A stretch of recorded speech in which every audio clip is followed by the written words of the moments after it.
matamu ya ngelihat ke arah kiri, pas banget samping televisi itu, dan itu siang hari, bukan malam-malam. Dan itu Muya ngelihat, ya itulah yang nggak pengen dilihat gitu.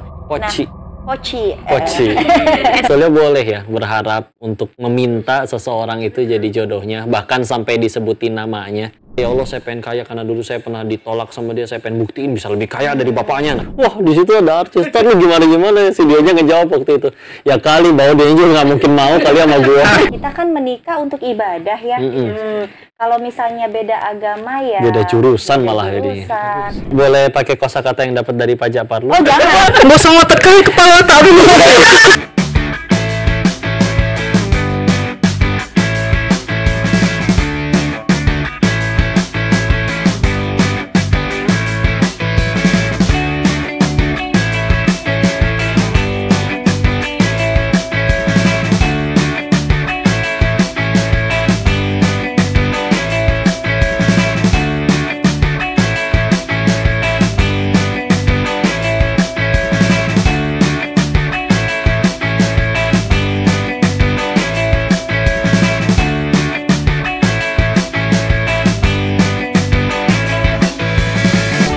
Kirain lagi syuting drama. Beda. Ada orang. Iya, maaf. Oh, sudah mulai. Baik. Bismillahirrahmanirrahim. Assalamualaikum warahmatullahi wabarakatuh. Waalaikumsalam warahmatullahi wabarakatuh. Ibu majelis taklim ya. Masya Allah. Alhamdulillah kita udah balik lagi di acara BPJS. Baru pengen jadi soleh. Amin. Gaskan mama. Sebetulnya ada filosofi apa sih di balik istilah gaskan mama? Muya tahu. Coba tolong jelasin. Jadi terangkanlah. Beberapa hari yang lalu itu kan, ini ciwi-ciwi kita ini ngepoin salah satu personil kita. Nggak tahu ada apa ya, nggak tahu ada apa. Apakah ada yang menaruh rasa? Ada benih. Sampai di antara mereka ini ada yang kepoin salah satu personil kita yang sangat mirip Bang Rigen. Siapakah dia? Jeng yang paling banyak jenggotnya. Paling cowok, paling maco. Padahal saya udah tambah codet juga. Sangat maco, apalagi dengan kaos barunya hari ini ya, keren banget.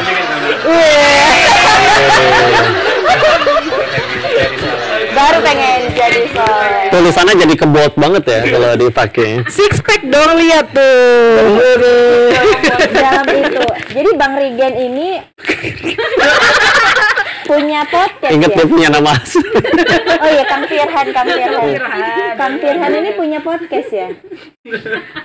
Ceritain dikit. Miknya. Punya tapi udah gak lanjut. Karena dibully. Emang udah gak lanjut lama. Hobi goesnya masih. Goes dalam mimpi. Iya, jadi sepedanya dinaikin ke kasur. Gitu. Oke. Jadi naik sepeda atas kasur. Iya. Agak lain memang. Gimana tim kita, aman, sehat, sentosa? Alhamdulillah sehat. Allah selama masih hidup. Masih alhamdulillah. Quotes by Kang Firhan Rigen. Tiba-tiba soleh ya. Menyala Adamku. Jadi kalian mau ngapain nih hari ini nih? Udah cantik-cantik kali, ganteng-ganteng kali, kaos pula sama, pula barengan bertiga. Mau ngapain emang hari ini? Mau mewakili netizen ya, netizen Indonesia. Untuk menanya. Ya, banyak pertanyaannya ya, banyak yang nitip dari admin, juga dari Instagram, dari mana lagi tuh?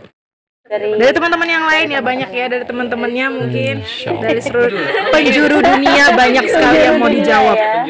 Agak-agak hiperbola ya kalian. Dunia lain. Dari Sabang sampai Ciapus. Ya dasok. Mulai mau dari siapa dulu? Yuk sambil ngobrol yuk. Ya, siapa dulu? Dimulai dari yang paling ganteng dulu lah. Dari Scorpio. Yo nggak boleh. Oh ya udah. Merasa ganteng. Kalau nggak ada dari yang ganteng ya diri sendiri mah. Iya. Perlu kepercayaan diri. Perlu ya. Tapi kalau kebanyakan nggak bagus juga katanya. Berarti dia kebanyakan ya. Nggak bagus. Bercanda. Astagfirullahaladzim. Ya. Apa ya? Lupa lagi. Nyontek Tadi Takutnya. tadi di Instagram ada bukan pembahasan. Ada orang yang nanya ke salah satu ustadz kalau misalkan saya ngefans sama JKT48. Kalau saya berharap salah satu personilnya menjadi istri saya boleh nggak? Itu tunggu dulu. Itu pertanyaan teman apa pertanyaan pribadi? Pribadi sih kayaknya. Orang. Biasanya kalau ngomong itu pertanyaan orang itu sebenarnya pertanyaan diri sendiri. Saya orang. Oh iya. Ya kan yang aku kan ya udah akhirnya kejebak sama pertanyaan Pasti sendiri orang sih. lah yang Saya juga kan orang. Heran juga ini ada pertanyaan dari kucing, nah itu agak aneh. Pasti orang yang nanya. Gimana tuh saya? Itu dijawab tuh. Jawab lah. Iya, jawab. Yang kiri nih. Kasihan Masya kan. Allah, Masya Allah. Ya sebetulnya boleh ya berharap untuk meminta seseorang itu jadi jodohnya, bahkan sampai disebutin namanya. Karena siapapun itu dia tetap ciptaan Allah. Yang penting ya nggak keluar dari aturan Allah. Misalkan misalkan Pak Adam mintanya Pak Asep, nah itu kan kurang ahsan juga. Tapi selagi yang dimintanya si lawan jenis ya dengan dirinya aku bisa tambah dekat ke surganya Allah. Makanya itu minta itu silahkan. Tapi juga jangan lupa selalu dalam permintaan itu kalau bisa ada nilai akhiratnya. Kayak contoh, minta pengen kaya boleh nggak? Boleh, tapi karena pengen berangkatin orang tua haji, ya Allah itu silakan. Bukan minta ya Allah saya pengen kaya karena dulu saya pernah ditolak sama dia, saya pengen buktiin bisa lebih kaya dari bapaknya. Nah itu agak beda. Jadi kalau ini dilihat nih, ini kita minta dia pengen apa nih? Nah betul. Karena bisa jadi cuman karena dia Seksi. tinggi, putih, langsing ya mirip bihun atau gimana, atau ya hidungnya kayak perosotan TK sesuai tipenya banget, tapi kalau nggak bikin tambah dekat sama Allah, jadi kan standar baik itu kan kalau tambah dekat sama Allah. Iya. Kayak gitu. Berarti kalau yang beda agama gimana kok? Ini berat-berat ya. Dindingnya terlalu tinggi. Iya, Dindingnya terlalu kalau tinggi yang gitu beda kan. agama gimana Agak nih? memaksa ya. Kalau ya kita kan menikah untuk ibadah ya. Kalau misalnya beda agama ya Beda jurusan beda malah jadinya. jurusan. Sedangkan yang satu jurusan aja kadang masih ada cekcok gitu ya, dan harus menyamakan lagi visi misi pernikahan. Apalagi kalau yang beda agama, nauzubillah sekarang kan sedang marak juga kayak pernikahan beda agama ya. Nah, ini menjadi apa ya? Salah satu yang harus kita luruskan lagi, hati-hati teman-teman yang menikah beda agama. Hati-hati kalau dalam perspektif Islam ya, karena kita berbicaranya Islam, itu seperti selama pernikahan itu dianggapnya berzina.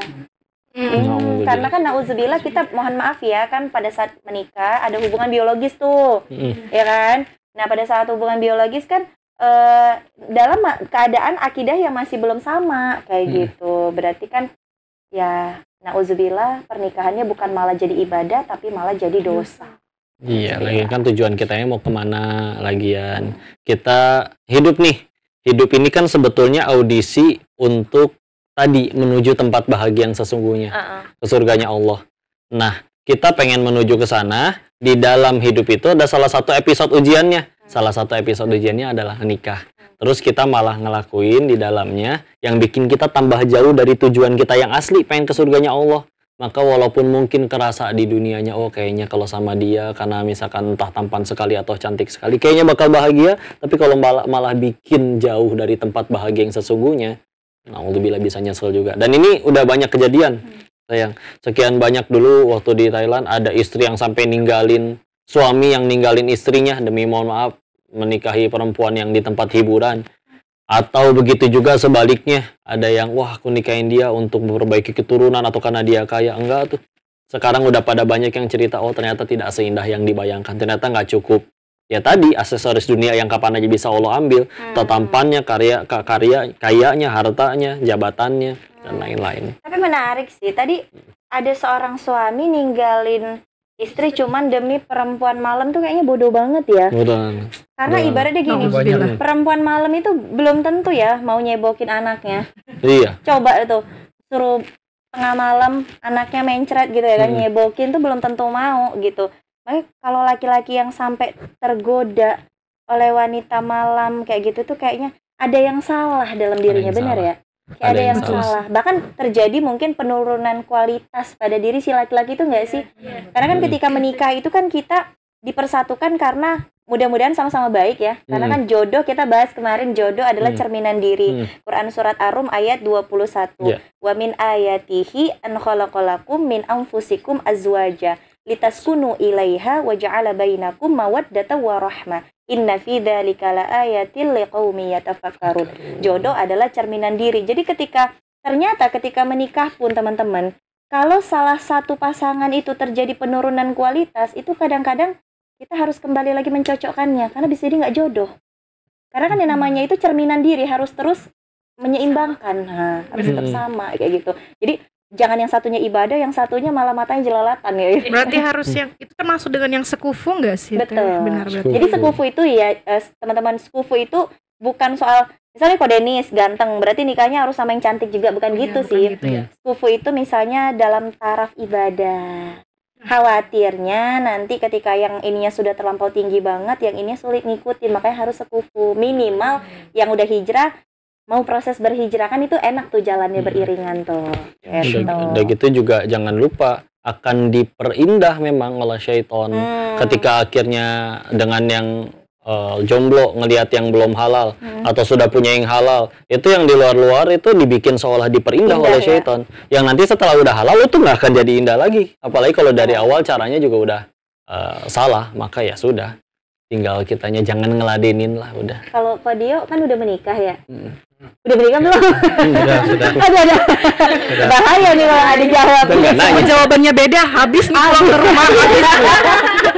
Alhamdulillah sudah. Alhamdulillah sudah. Anak-anak udah berapa? Anak sudah 2. Anak udah 2, lucu-lucu. Nah, tadi kan kita coba kasih testimoni ya. Gimana kok awal nikah istri cantik, setelah nikah masih ngerasa istri menggoda, cantik, atau ada perubahan perasaan gitu? Kita di bawah umur di mana? Harus ya. Harusnya laki-laki itu ya, setelah saya belajar Islam ya harus memuliakan istri. Mau dia kita bosan apa enggak, ya gimana kita manage diri kita, perasaan kita agar ya ini yang halal, yang ini yang pantas dimuliakan, yang ini yang pantas dinafkahi. Kalau di luar sana banyak yang naksir, yang penting kitanya nggak ngeladenin aja. Masya Allah. Kang Firhan terharu ya, bukan? Enggak. Soalnya gini-gini, kirain terharu. Ini bukan buat Kang Firhan loh. Terharu gini. Luar biasa. Tapi untungnya nggak ada yang naksir sih. Iya. Kan nggak ada yang tahu ya. Iya benar, nggak ada yang tahu. Cinta dalam dia. Semoga Allah merahmati keluarga kecil saya. Masya Allah. Impact dari Waktu itu mau ketemu siapa ya, waktu itu harus ada entah kajian, entah acara di mana di situ tuh ada artis siapa gitu ya. Udah gitu tuh Ambarnya nelpon, wah di situ ada artis, ntar lu gimana si dia aja ngejawab waktu itu, ya kali bahwa dia juga nggak mungkin mau kali sama gua. Tawadu sih. Luar biasa. Kita berpikirnya ya itu tanda cinta beliau lah ya. Masya Allah. Semakin bertambah ilmunya karena sering safari dakwah ini ya. Ya jelas itu saya ikut koko kesana kesini. Ya jelas merubah mindset. Menyerap ya. ilmunya, Masya Allah. Merubah. Luar biasa. Harap bersabar ya jomblo ya. Minimal merubah diri sendiri lah. Karena nggak mungkin kokonya menyampaikan suatu ilmu, kitanya malah tetap konsisten dengan maksiatnya kayaknya malu iya. aja. Ada perubahan setidaknya. Keren. Menyala abangku. Dan ada satu mindset yang kudu dipegang setiap kali tentang jodoh tuh gitu. Kita meskipun nanti akan ada waktu di mana ya mungkin katanya di luar akan selalu ada yang lebih cantik tahun depan, ada yang lebih cantik tahun depan, ada yang lebih tampan, begitu terus nggak akan ada habisnya regenerasi. Tapi kita masih bisa mikir gini, pasanganku ini Allah tuh maha sayang. Allah itu juga maha tahu. Nggak mungkin Allah sengaja jahat ke kita. Nggak mungkin Allah sengaja ngedeketin yang buruk. Nggak mungkin sengaja ngejauhin yang baik. Maka pasangan kita ini adalah yang sudah dipilih oleh yang paling sayang ke kita dan yang paling tahu tentang kita. Maka kalaupun ada syaitan menggoda, yuk di luar sana tuh ada yang lebih cantik terus dia mau sama lu. Kita udah mesti bisa mikir bahwa kalau memang yang di luar itu lebih baik menurut yang maha tahu dan maha sayang, ya dialah yang jadi jodoh gue. Kenapa sekarang yang ada di rumah ini yang jadi pasangan? Berarti yang ada di rumah ini sudah pilihan dari yang maha tahu dan maha baik. Di luar sana nggak ada. Jangan sudah sampai terverify yang lain. Terverifikasi bar dengar ya bar ya. Ulti terus. terus. Tapi ngomongin soal nikah nih, udah teh. Ngelihat mukanya Sangat lucu. bridging. Ya tapi gini, ada orang yang mungkin tadi udah soal nikah nih, tapi ada juga nih yang udah ngerasa bahwa udah nggak percaya lagi sama pernikahan. Nih ada salah satu pertanyaan ya, Benar ada salah satu sekali. pertanyaan milih dari nggak mau nikah gitu. Enggak lah. Benar. Ya jadi milih nggak mau nikah gitu. Iya. Oh. Jadi gini, Dokter Ade kok senyum-senyum dia. Agak curiga. Pegel. pegel megangnya lighting. Tiba-tiba pas Dinda nanya Kang Adenya ketawa. Emang aku selucu itu kan. Jadi ini salah satu pertanyaan dari followers kita di IG. Followers. Dia bertanya, ya followersnya Koko atau Teh Yunda ya sama lah kayaknya. Jadi pertanyaannya intinya dia itu udah merasa nggak perlu lagi dengan pernikahan karena udah nggak percaya dengan cinta.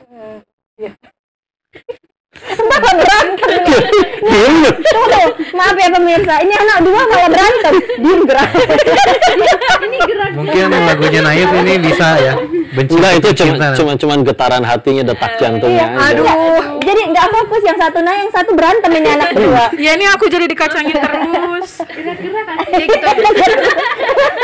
gitu. Ini kok Jangan dikacangin gerak sih? kakinya. Ya berarti masih hidup. Kalau dia nggak gerak, kita patut curiga biru udah. Nanti, aduh. Next. Lanjut. Jadi itu pertanyaannya tadi, dia sudah tidak percaya dengan pernikahan atau nggak berniat lagi untuk nikah karena udah nggak percaya lagi dengan cinta. Rompia. Nah itu padahal Fix. ya ampun, justru dia pun hidup karena cinta ya kan, karena Ada. cinta kedua orang tuanya kan benar. Iya, Masa nggak percaya betul. dengan cinta? Iya, cintanya Allah, bahkan dia masih menghirup nafas pada hari ini. Udah bisa Aduh, jawab lain sendiri, Mas. Makasih loh jawabannya. Iya, itu aja udah ketelak loh. Itu jawaban. Betul juga gitu. Berarti kan nggak Lah, sia-sia iya. dong ikut sama Koko dan Teh Yunda safari dakwah terus. Ya udah, berarti kita nggak usah jawab. Tim kita udah pada pintar semua. Kalau hari ini gue baru gajian. Oh iya benar. Tapi mungkin pertanyaannya netizen yang dimaksud adalah cara Islamnya itu orang memutuskan untuk tidak menikah Nggak itu mau nikah. salah atau enggak gitu loh. Mungkin gitu. Mungkin trauma ya sayang. Mungkin Iya.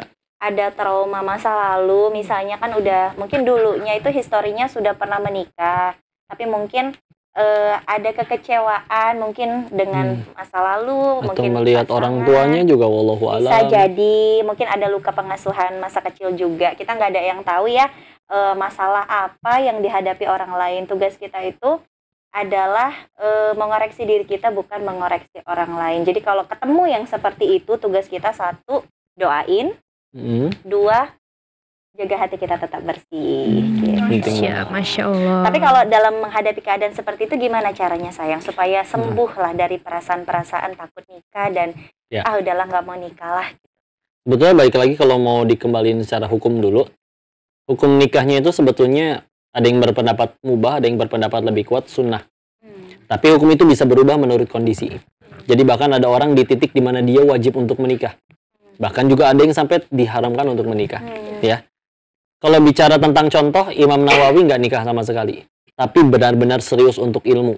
Dari matahari terbit sampai tenggelam itu ikut 12 kajian ilmu. Dari matahari tenggelam sampai terbit lagi itu menuliskan ilmu. Sampai usianya yang hanya 45 tahunan menurut beberapa riwayat. Tapi menghasilkan ratusan buku yang kalau dihitung dibagi umurnya, sehari itu ngasilin 4 lembar halaman tulisan baru. Sedangkan kan nggak mungkin dari lahir langsung nulis 4 lembar. Kan ada proses belajarnya dulu. Tapi beliau seproduktif itu. Ya, jadi nggak nikahnya pun karena itu. Sedangkan yang menikah juga ada yang memberikan contoh dengan pernikahannya itu, sampai dulu ada ulama soleh itu menyebutkan pernikahan yang menghasilkan anak seperti Imam Syafi'i bisa jadi lebih baik daripada 1000 pernikahan lainnya. Masya Allah. Yang nggak dapat keturunan atau yang keturunannya banyak tapi keturunannya nggak pada soleh. Imam Syafi'i soalnya yang dijadikan. Jadi sebetulnya balik lagi, kita hidup mau ngapain nih balik lagi? Kalau tujuannya pengen ke surganya Allah, salah satu gerbang untuk menuju surganya Allah, salah satunya adalah amal ibadahnya itu banyak banget dalam pernikahan. Ada keutamaan luar biasa menjadi seorang ibu di dalam Islam. Bahkan titik tertinggi kesuksesan seorang perempuan adalah salah satunya ketika jadi ibu. Bukan ketika dia udah jadi direktur atau jadi apapun itu. Nah, di dalamnya ada peluang dapat pahala segitu banyak, sedangkan ngakunya kita bakal mati dan pengen ke surga. Terus nggak mau ngejar peluang itu. Udah gitu ngejar peluang itunya juga ngelakuin kegiatan yang nggak bikin tambah dekat sama Allah. Jadi kan ditanya lagi, kamu teh hidup pengen apa berarti? Ya tapi kalau yang ketemu sama kayak gitu sih diajak ngobrol sih, ngobrol dari hati ke hati. Ada masalah apa? Mungkin ada trauma yang bisa diobati bersama kan gitu ya, atau mungkin bisa diobati dengan Quran. Karena dengan mengingat Allah itu hati kita menjadi tenang. Kita kan nggak tenang itu karena kita ingatnya dunia. Luka itu kan dunia sih teman-teman, paham nggak? Luka itu kan dunia, kekecewaan itu kan karena perkara dunia. Misal istri kita nggak sesuai ekspektasi kita, akhirnya menimbulkan luka, dan luka itu kan soal dunia. Tapi kalau yang soal tentang akhirat, Allah, Quran, zikir, taubat, gak akan melukai kan itu semua. Justru malah membuat kita jadi tenang dan lebih baik.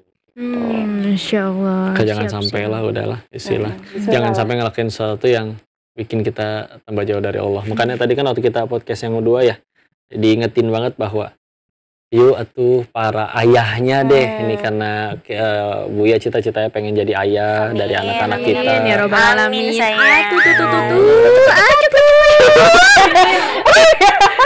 Diamlah, diam. Bang Codet. Seolah mengatakan, ngapain sih gua di sini?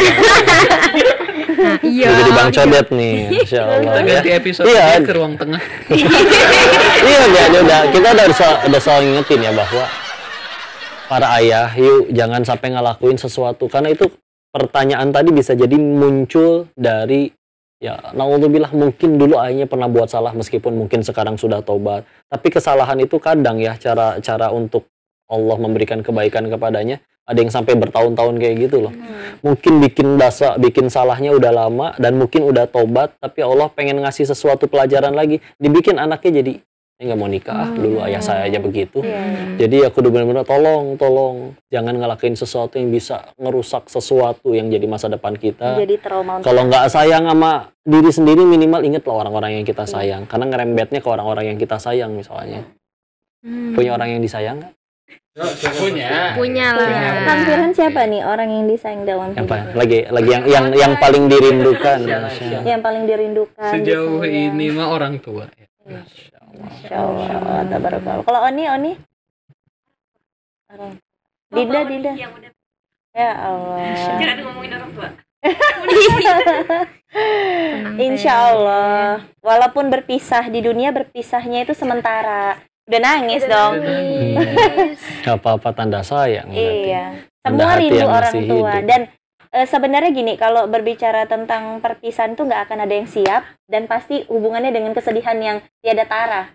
Kalau bisa dibilang kehilangan orang tua itu kehilangan separuh hidup kalau kata Ustadz Fatih Karim. Jadi nggak ada yang bisa ngegantiin kekosongan itu lagi. Tapi kalau berbicara tentang perpisahan, karena kita masih di dunia, semuanya pasti akan berpisah. Masalahnya tapi akan tetap bertemu. Yang penting tempat tujuannya sama. Yang penting menyamakan tujuan ya. Kalau Oni terus jadi perempuan yang soleha, ya kan, melayakkan diri, insya Allah akan ketemu dengan orang tua. Mungkin juga di info kali sayangnya, ya memang di tim kita ada yang memang diuji Allah, ada yang orang tuanya sudah Allah sayangi, ada yang udah ulang duluan. Makanya justru itu bikin kita pengen kayak kita sendiri ya ingat makanan aja, kadang suka ingat ke mereka ya. Wah, udah pada. Kenapa jadi sedih? Jangan sedih dong, insya Allah. Oke. Ngomong-ngomong, bridging banget. Ngomong-ngomong apa sih? Ngomong-ngomong orang yang udah meninggal, kan orang tua saya udah meninggal, bapaknya Teh Oni udah meninggal. Terus ada ini juga nih sekarang film Vina sebelum 7 hari. Yang kata teman-teman saya infonya itu film yang menceritakan arwah kecelakaan ya kalau nggak salah. Kecelakaan yang ngerasukin orang gitu ke temannya buat nyari arwah si Vinanya pelaku. Ngerasukin ke temannya buat nyari pelaku. Bahkan di filmnya, di endingnya tuh diputerin rekaman pas kesurupannya ya. Terus sama ini kalau bulan puasa itu kan ada apa mitos? Ada mitos kalau misalkan nggak usah ke kuburan, nggak usah ziarah. Soalnya yang diziarahin pun mereka pulang ke rumah. Jadi apakah yang kesurupan dan yang katanya pulang ke rumah itu benar-benar mereka atau itu jin yang menyerupai mereka? Jadi gimana tuh keterangannya? Di hikmahnya belakangan ya, tapi ini kita secara sudut pandang ilmu dulu Islam. Jadi orang meninggal itu sudah nggak ada lagi yang ada di dunia, sudah pindah alam, namanya alam kubur atau juga alam barzakh disebutnya. Sudah ada penghalang antara yang masih hidup dengan yang sudah tidak ada. Terus pernah kejadian soalnya kayak gini, sayang. Ada salah seorang guru ngaji di salah satu rumah keluarga besar. Keluarganya itu ikut semua, tapi sampai satu hari ada pemuda yang biasanya ikut, nggak pernah ikut lagi. Ditanya ke mamanya, kemana nggak ikut? Kuliah di luar kota ya? Oh enggak, dia lagi ada di kamar. Lagi kesurupan arwah kakeknya. Katanya. Ditanya dong, tahu dari mana itu kakeknya? Karena dia tahu segala hal tentang si kakek. Nah, kan si ade si ininya aja bahkan kenal kakeknya aja kakeknya udah meninggal lama. Kok bisa tahu segala tentang si kakek? Nggak masuk akal dong. Maka akhirnya dijelasin. Jadi manusia itu dari lahir nggak cuman didampingi sama malaikat pencatat amal, tapi juga didampingi oleh yang namanya dari golongan bangsa jin, disebutnya Qorin. Nah, Qorin itu bahasa Arab, artinya sahabat. Nah, sahabat dalam bahasa Arab itu ada 14 kata. Nah, tergantung sodik ya, termasuk kayak di Indonesia lah, ada bestie ya nggak? Ada CS dan lain-lain. Nah, itu ada tingkatannya. Jadi ada yang makin ke atas itu makin dekat. Nah, contoh manusia sedekat-dekat yang manusia suami istri misalkan. Belum tentu 24 jam bersama-sama. Kadang belum tentu ke toilet ikut ayo sama semangat ngedemnya sayang, kan kadang nggak gitu juga gitu ya. Kenapa jadi komedi? Ya misalkan kayak gitu ya. Nah, kalau Qorin itu benar-benar dari lahir sampai meninggal 24 jam nempel. Jadi tahu segala hal tentang orang itu. Nah, masalahnya bangsa jin sama wama khalaqtul jinna wal insa illa liya'budun, surat 51 ayat 56. Bahwa diciptakan untuk beribadah, tapi kan ada yang mau beribadah, ada yang nggak beribadah. Nah, Qorin ini nggak semuanya takwa. Kalau ternyata dia tidak takwa, terus orang yang dia tempel atau dekat dampingin meninggal, ya udah dia mungkin gabut, pengen ngeganggu orang-orang di bawahnya. Jinnya gabut. Gabut. Iya, tujuannya apa? Nih, itu keluarga tadi. Kalau misalkan lagi ada masalah, tadinya sholat, sujud, sekarang kalau ada masalah, nunggu si anak kesurupan, baru nanya ke si kakek. Rusak nggak tauhidnya? Karena dari sudut pandang bangsa jin yang pengen ngeganggu manusia untuk supaya gagal ke surga, cara paling gampangnya kadang bukan diajak ngerampok. Nggak melulu mau, ini kita ngaji kayak gini terus ngerampok rame-rame gitu. Enggak. Cara paling gampangnya, diganggu di rukun Islam yang pertamanya. Syahadatnya. Karena kalau sholat, zakat, puasa, haji dilakuin tapi syahadatnya rusak, contoh, sholat, zakat, puasa, haji, toko sepi dia datang ke dukun. Tauhidnya rusak, semuanya nggak laku. Makanya paling gampang digangguin berarti apanya? Udah, bikin dia percaya ada selain Allah. Bikin dia percaya kepada untung sial semua ada yang ngatur, biar percaya zodiak lah, percaya apa. Karena kalau tauhidnya rusak, percuma mau sholat, zakat, puasa, haji. Dari sudut pandang itunya. Makanya kita berkeyakinannya, termasuk izin ya, yang disebut namanya anak indigo, apalagi IndiHome. Masya Allah. Maka itu bukan kelebihan, tapi diganggu.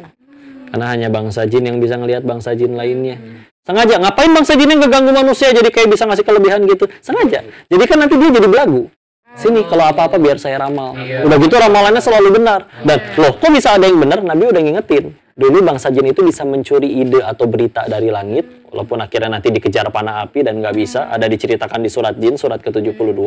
Lalu setelah ngasih tahu, disampaikan ke dukun-dukun yang dia kerjasama, lalu dukun itu menambahkan atau jin itu menambahkan 100 kebohongan lainnya.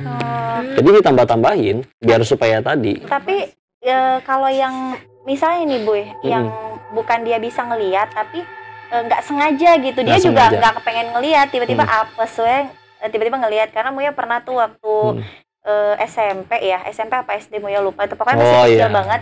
Muya lagi lagi halal bihalal ceritanya itu ke rumah ustadz, salah satu ustadz lah di Siantar. Siang-siang bolong gitu. Nah terus posisinya tuh kayak gini sayang, posisinya tuh kayak gini, terus di sini ada televisi, terus di samping televisi itu ada kaca gitu. Oh Kang Ode. Maksudnya kaca rumah. Jadi samping TV-nya tuh ada kaca rumah. Jadi sambil makan kue lebaran, makan nastar gitu kan, kok kayak ada yang ngeliatin. Dan Muya masih kecil kan, Terus abis itu nggak sengaja terus mata Muya ngelihat ke arah kiri, pas banget samping televisi itu, dan itu siang hari bukan malam-malam, dan itu Muya ngelihat ya itulah yang nggak pengen dilihat gitu. Poci. biar Kyopta ya. Nah, iya kalau kayak gitu. Itu gimana itu? Abis itu Muya demam abis itu karena ditanya. Karena ditanya dan pada saat ngelihat tuh kayak nggak berani ngomong, ya diem aja gitu. Tapi habis itu demam. Iya kan kalau abis lihat yang gitu kan pasti entah sakit atau gimana gitu. Dulu waktu masih kecil, sekarang sih nggak mau lagi sih, dan mudah-mudahan diganggu ya, memang diganggu. Cuman tadi ada yang benar-benar diganggunya, benar-benar digangguin terus sampai bisa ngelihat. Ada yang cuma sesekali kayak gitu. Sebetulnya sama-sama rugi sih kalau misalkan makanya sesuatu di dalam bahasa Arab yang sudah mengandung ada jim dan nunnya itu memang seharusnya fitrahnya tidak terlihat. Oh gitu. Makanya janin juga termasuk ada jim dan nunnya, nggak kelihatan kan? Di dalam apa tadi sayang? Jim? Di huruf-huruf di bahasa Arab, kalimat atau kata yang sudah mengandung ada huruf jim dan nunnya, itu fitrahnya tuh nggak kelihatan. Jin, janin, jannah tuh suka diartikan surga, padahal secara bahasa tuh artinya rimbun, ketutupan, rindang, ya. Karena saking rimbunnya itu jadi nggak kelihatan apa yang di bawahnya. Masya Allah. Jadi itu secara bahasa aja udah seperti itu. Jadi sebetulnya sama-sama rugi. Tapi balik lagi, jadi kayak begini sebetulnya. Jadi ibarat rumah ada tikus, ada kecoa, pasti ada yang ngundang tikus sama kecoanya. Iya. Ya. Tugas kita kasih baygon atau kasih anti serangga atau buang sampahnya, mana yang lebih efektif? Buang sampah. Dikasih anti serangga mungkin mati, masih ada sampahnya, datang lagi nggak lalatnya? Datang. Kalau mau buang semua yang ngundang sampai akhirnya tikus dan lalatnya dan kecoanya juga nggak mau datang. Berarti bisa dibilang kitanya yang ningkatin takwa dan ningkatin ibadah. Takwa, ningkatin ketauhidan. Dan yuk bismillah selalu positif dengan keimanan. Iman kan ngasih rasa positif. Karena mereka untuk masuk ada gerbangnya. Satu orangnya misalkan ngelakuin maksiat atau sedang lemah jiwanya. Sedang sedih, sedang galau. Makanya yang rata-rata galau kesurupan ujungnya. Mesti kita undang Ustadz Faizar. Tapi masuk sih itu jim, nun. Yang mengandung jim dan nun. Contoh jin, janin. Masuk soalnya kalau kita masuk mana, nunduk. Nunduk nggak kelihatan jalan kan? Iya. Boleh. Punchline-nya keluar ya. Boleh. Kayak benar gitu. Jadi emang gitu caranya ya. Jadi kadang nggak melulu harus disemprotin anti serangga. Kalau contoh maksudnya nyemprotin anti serangga gimana? Wah, ada sesuatu. Ayo kita harus ke ustadz itu juga hati-hati. Makanya jadi kalau ada jadi kayak seolah-olah yang bisa nyembuhin hanya ustadznya, padahal kan yang nyembuhin Allah. Kalau ustadznya juga ngerasa besar diri, kamu nggak bisa apa-apa, kalau untung saya obatin kamu. Oh, itu juga jadi bahaya, ya. Jadi ya udahlah hikmahnya. Ya, jadi begitu.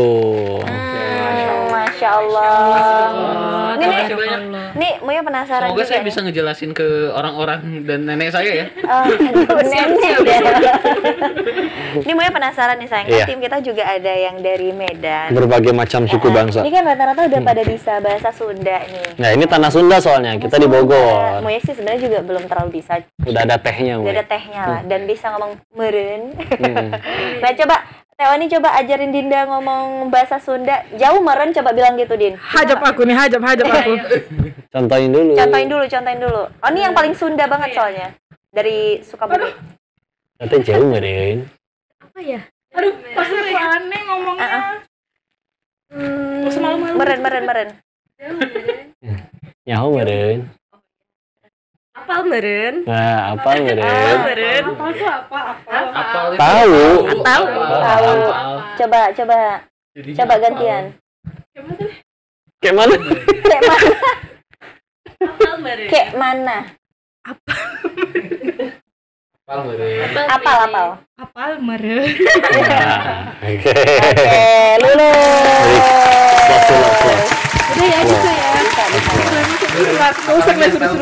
Apalagi coba. Kan udah sebulan kan. Dulu karena sering kerja sama Bang Rangga. Dia sering kali marahin gini. Cicing mana teh katanya. Cuma tahu itu aja. Bisa artinya apa? Diem kamu ya gitu ya. Iya. Cicing mana teh. Kita sendiri juga susah ngindarin bahasa. Aku pun sulit kali cakap bahasa Medan. Nah, sekarang gantian coba. Kok Denis udah nikah sama Yunda kan dari Medan ya walaupun bukan orang Medan. Boleh pakai kosakata yang dapat dari Pak Japar lu? Oh jangan. Kalau netizen tahu aduh payah. Sensornya susah nanti dieditnya. Jangan yang dari Pak Arlu jangan dikeluarin di sini. Coba Buya Maju kali. ngomong Medan bisa nggak? Dari mana kau? Kurang. Dari mana kau? Coko tengok. Nah, iya. Maksudnya adalah coba kamu lihat di sana mah coko tengok. Nggak usah ngotot kali kepala tak dulu. Kacau. Ikatnya lah moncong kok. Udah. Rusak ini kalau dilanjutkan. Jangan. Gak bener. Bang naon lah. Lanjut. Pertanyaan netizen lagi deh. Lanjut.